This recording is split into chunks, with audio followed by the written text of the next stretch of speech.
Capítulo 23. Olivia me trajo noticias respecto a las gestiones que se habían ofrecido a realizar en mi nombre. Están revisando los expedientes de bajas ocasionadas en el King David.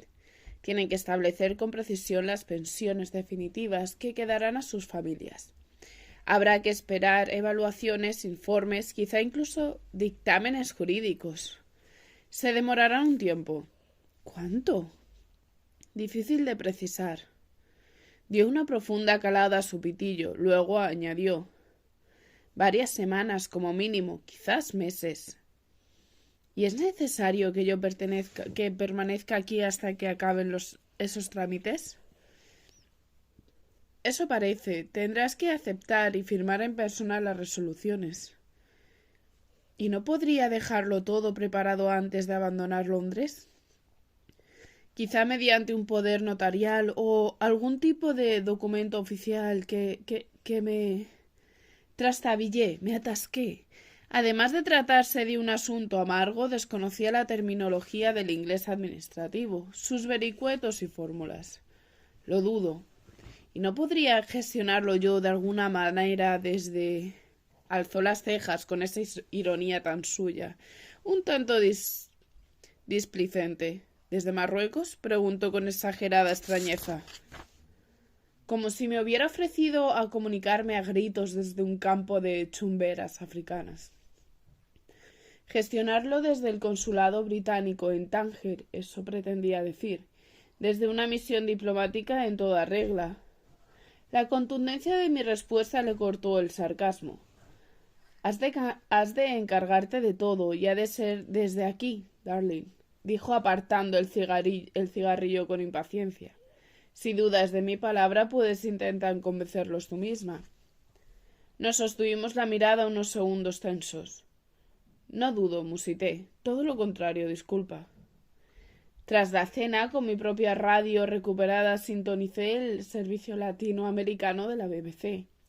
Música variada, noticias diversas de Londres y Europa, mezcla de acentos, el anuncio de aquella futura dramatización del Quijote. Incluso sonó un tango que me transportó a los días en que la inexistente Frances Quiroga enviaba sus crónicas a la agencia Telam de Buenos Aires.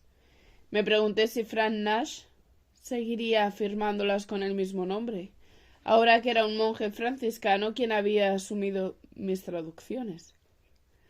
Cuando cesó la programación, con mi hijo dormido y el cuarto en penumbra, me decidí por fin a abrir la carta de Nick Sutter. Llevaba el día entero posponiéndolo, quizá porque aún mantenía fresca la imagen de su mujer frente a mí en el pasillo, áspera y altiva, rubia e insolente. Habíamos hablado mucho Nick Sutter y yo durante mi duelo, a veces en compañía de Frank Nash, a veces los dos solos. Ellos con sus respectivas separaciones y yo con mi viudez desgarradora, compartimos largas horas en el Austrian Hospice, desnudando nuestras almas mientras Jerusalén se tornaba cada día más sangrienta. Estaba por eso al tanto del matrimonio sinuoso de Nick y de la existencia de sus dos hijos, a los que solo veía cada 6 meses. Quizá por ello, para combatir su añoranza, volcó en mi pequeño Víctor un afecto tan intenso. Sabía yo también que había conocido a su mujer en Bombay, cuando ambos trabajaban para All Indian Radio, al servicio del imperio. Sabía también que habían vuelto juntos a Londres, casados ya y con los niños nacidos, junto antes del inicio de la guerra. A su puesto en Radio Cairo, en cambio, llegó algo más tarde él solo, durante la contienda, lo mismo que a su siguiente destino en el PBS. Lo que ocurrió entre la pareja durante ese periodo en que retornaron a la patria común no me lo concretó nunca, pero entonces consumaron su distanciamiento. Hubo después algún intento de reconciliación con nulo éxito. El divorcio parecía ahora inminente. De lo que no me habló nunca Nick en detalle, en cambio, fue de ella, que era temperamental, dijo alguna vez, que no tenía un talante fácil, pero jamás arremetió con saña. A diferencia de sus anteriores cartas afectuosas y cercanas, en esta no comentaba nada particularmente interesante, ni personal, ni novedoso. Se trataba tan solo de una escueta cuartilla para acompañar el envío de mi radio. Quizá, de forma previsora, se había anticipado a que el paquete acabara en manos de su impulsiva esposa. En cualquier caso, todo eso ahora importaba poco. Nuestra amistad había quedado encapsulada en otro tiempo. Extrañarla no tenía sentido porque esos días de confianza y confidencias eran ya pasado. Probablemente ni a él ni a Frank Nash volvería a verlos nunca. A partir de mi marcha, mi camino hacia adelante habría de ir tan solo de la mano de mi hijo, lo único permanente. Por eso, en vez de hundirme en la añoranza de los tiempos distantes y los seres ausentes, me obligué a centrarme en el ahora. Y la realidad era que mi presente estaba estancado, varado en esa residencia ajena de Bolston, a la espera de unos amargos trámites burocráticos que me obligarían a retrasar nuestra marcha y a mantenerme atada a Londres.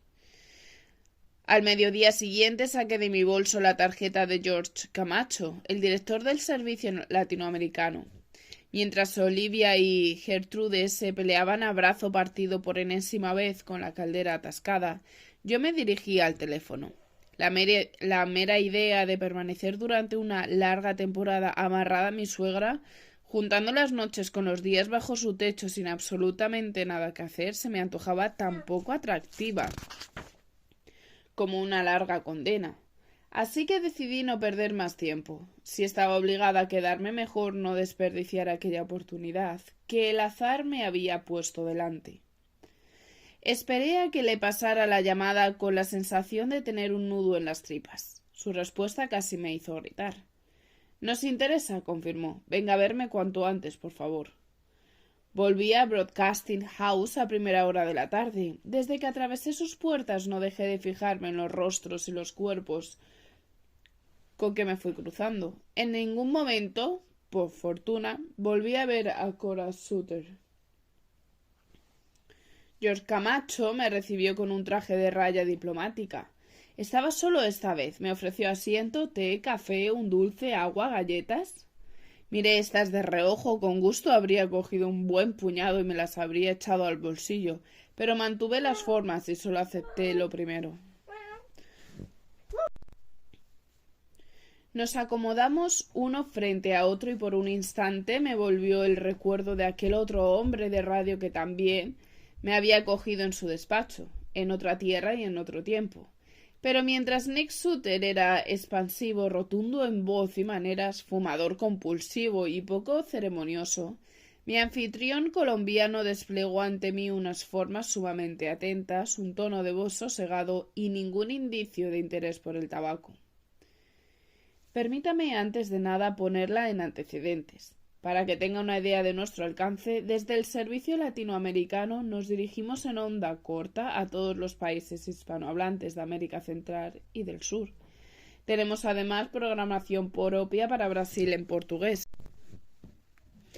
Llevábamos funcionando desde el año 38. Yo mismo tuve el honor de leer el boletín inaugural delante de todos nuestros embajadores y, aun a riesgo de sonar petulante, le aseguro que hemos tenido una magnífica acogida desde el principio. A lo largo de toda la guerra mundial nos convertimos en la fuente de información con más alto grado de confianza para millones de oyentes en el continente americano, del Ártico al Pacífico, desde la Patagonia hasta México. Ansiaba que fuera al grano, pero me agradó escuchar aquellos prolegómenos en su español fluido y melódico. Lo que contaba era sin duda interesante, pero lo habría escuchado con el mismo disfrute si hubiese rezado 50 Padres Nuestros. Eran sus sonidos los que me cautivaban, las palabras familiares, las frases encadenadas atando nombres y verbos cercanos. Que su acento fuera distinto al mío aportaba un punto atractivo añadido. Me sorprendió no haber sido consciente hasta ese instante de cuantísimo añoraba oír mi lengua. Ajeno a mis sensaciones, él prosiguió con su parlamento. Al tratarse de un asunto que a una actualidad con política internacional y con relevancia cultural e histórica, hemos considerado su ofrecimiento con gran seriedad.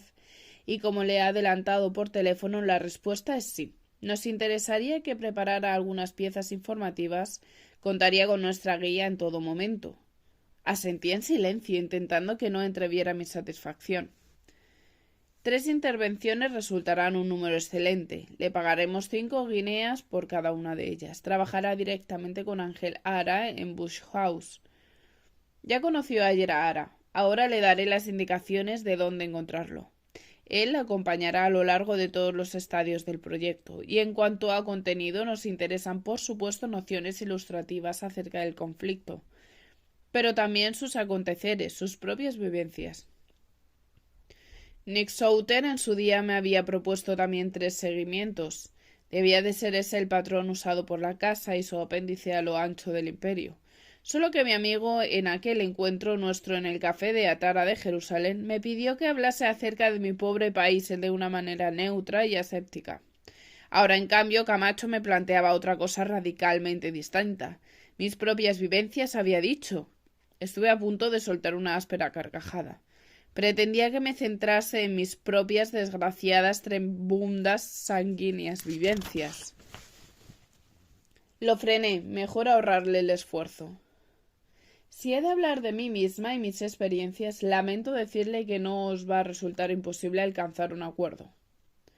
Se me quedó mirando, con su siguiente frase encarrillada y la boca medio abierta. La volvió a cerrar, carraspeó, se arregló el nudo de la corbata. Bien, dijo pausadamente, en tal caso. Volví a interrumpirlo. Pero si me concede dejar los detalles de mi propia vida al margen, podemos empezar de inmediato.